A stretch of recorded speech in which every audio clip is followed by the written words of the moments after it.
Why are so many people so keen to talk Britain down?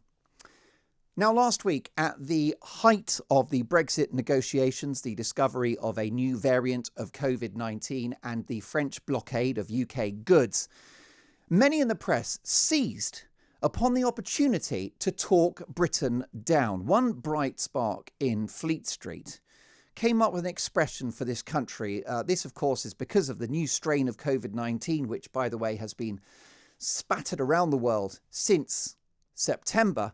The expression they came up with was Plague Island. Plague Island. And the headline in the Guardian newspaper, how did it go so wrong for Plague Island Britain? And a headline also in the papers yesterday, Global Britain shrinking around Brexit. Now, ultimately, it's not COVID that long term will damage this country, but that kind of negative thinking.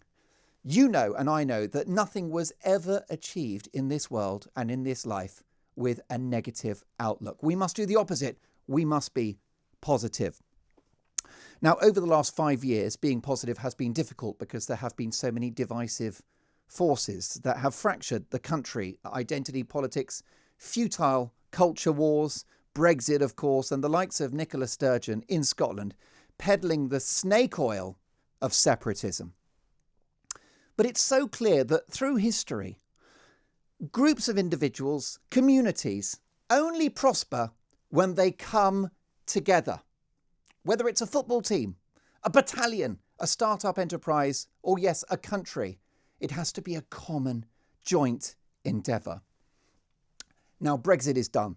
That question is resolved. And therefore, this is the opportunity for the nation to come together and to be one country once again, with a common goal of projecting Britain to a place of further greatness in creativity, industrial output, innovation, security, green energy, international diplomacy, financial services, and so much more. The possibilities are endless. Now, don't take my word for it. Why don't you listen to the words of the Centre for Economic and Business Research? And this is a good news story that was famously buried away by so much of the press.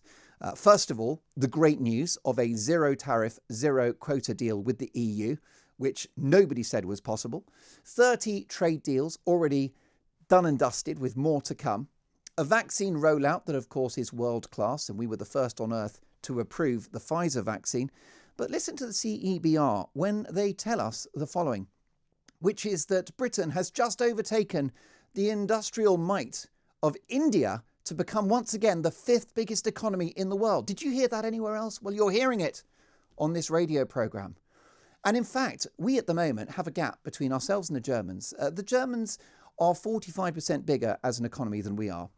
It's projected that within 15 years, that gap will shrink to 10%, with the French falling out of the Premier League of economies by 2035. This is a great country, but it's going to get crater. We have a range of politics in our society, different values, cultures, religions, and traditions. And that's what makes this country great.